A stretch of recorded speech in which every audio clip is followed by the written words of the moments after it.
Hey everyone, so today I am working on a 2017 GMC Canyon, and it's a Denali edition with the Duramax 2.8 4-cylinder, and the job I'm doing is replacing the transmission in this.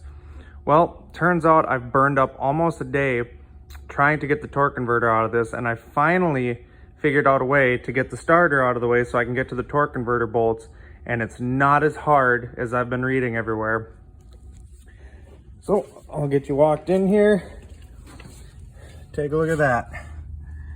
I've been wrestling with it for a day now, trying to get this engine mount out of this mess in here. And I ended up removing that 15mm bolt and the 7mm stud that hold the fuel lines on. And I was able to push this up, and then by kind of forcing it up against these rubber lines, boom, there she popped out.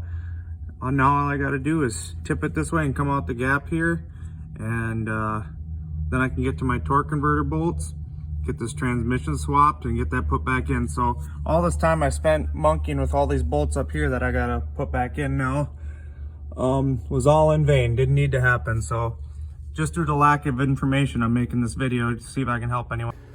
So just a recap of how I got to this point. All the tools I ended up using. To get your inner fender out, you'll need a T15 bit to get all the retainers out for the inner fender.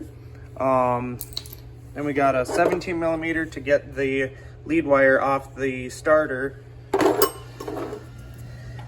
15mm wrench with a ratcheting end on it. Absolutely crucial to getting the starter out. And then the starter fits through here once you get it wrestled out. Only thing I had to remove from here, as you can see, I was trying to get the steering shaft out. Wasn't required, so luckily I didn't get any further than where that's at. I took the dipstick out. That's a 10mm right here. And then up top, there's a 10mm fastener right there. Nut that holds it on, and one other thing. You just remove that. Make sure you don't drop anything.